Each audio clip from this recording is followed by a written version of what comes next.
It's time for Access the Experts from the University of Nebraska at Omaha with your host, Brandon Axement.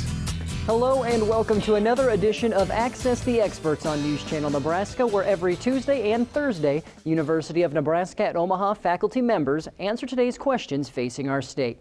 Now today we have the pleasure of hearing from Dr. Olivier Masson-Dieu-Laforge, who is an associate professor of finance, banking, and real estate at UNO. And today we are talking about cryptocurrency, which seemed to be all the rage a couple years ago. So Olivier, today's question is, have there been any developments regarding cryptocurrency, and what is the status of cryptocurrency, and will it ever find its way into the mainstream?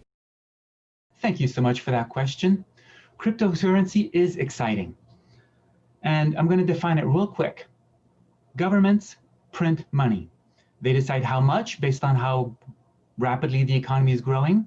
Sometimes governments like Venezuela or Zimbabwe might print too much and create lots of inflation, and that could be bad. Transactions from these currencies are also handled by specific companies. Visa, for example, has a bunch of servers. When you go to a store, the information goes to that company, their servers process it, and the money gets sent off to the store you were shopping at. Cryptocurrencies use something called blockchain. Blockchain means the information is on everyone's computer.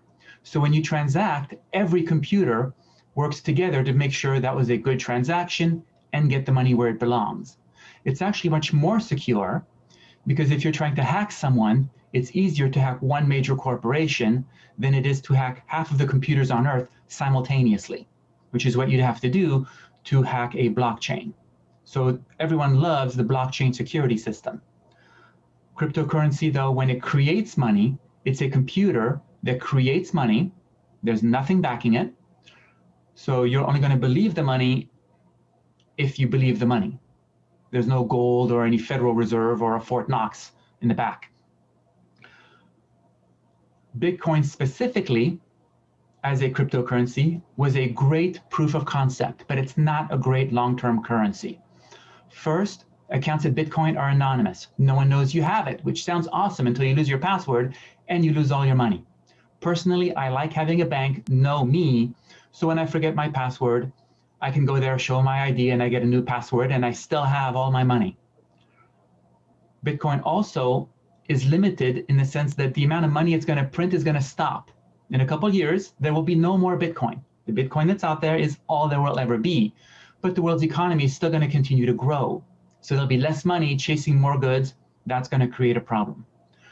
Bitcoin also, to conduct a transaction, uses too much electricity. You have to verify a transaction is real. The math they did to do that was too hard. So a long-term currency, which I do believe there will be a cryptocurrency in the long run that will be a major player. It will have to have the ability to get your passwords back. It will have to have in its programming the ability to grow the amount of money with the economy.